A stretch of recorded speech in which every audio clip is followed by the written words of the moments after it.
السلام علیکم ورحمۃ اللہ وبرکاتہ۔ میں مخاطب ہوں 9 کلاس کے اردو والے بچوں سے۔ عزیز طلباء و طالبات، آج کی ویڈیو میں جو کچھ میں آپ لوگوں کو بتاؤں گا وہ سب ایگزام پیپر کے پہلے سوال سے متعلق ہوگا، یعنی جتنی باتیں بھی آپ لوگوں کو بتائی جائیں گی ان میں سے کوئی بھی 1 یا 2 چیزیں آپ کو اپنے ایگزام پیپر کے پہلے سوال میں دیکھنے کو ملے گی۔ تو آئیے ٹاپک کی طرف بڑھتے ہیں، آپ لوگ قلم اٹھا کر سب کچھ نوٹ کرتے جائیں۔ سب سے پہلے کلمے کی تعریف اور ایگزامپل، اسم کی تعریف، اسم نکرہ اور اسم معرفہ کی تعریف اور ایگزامپل۔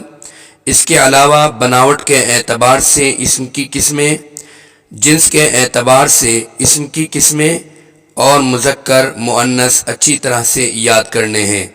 اس کے علاوہ فعل کی تعریف اور فعل کی قسمیں بھی یاد کرنی ہیں، اور جتنی بھی ثنائیں آپ لوگوں کو یاد کرائی گئیں، ثنا تضاد، حسن تعلیل، تلمیح، استعارہ، تشبیہ اور تجنیس، یہ تمام کی تمام ثنائیں آپ کو اچھی طرح سے دہرانی ہیں۔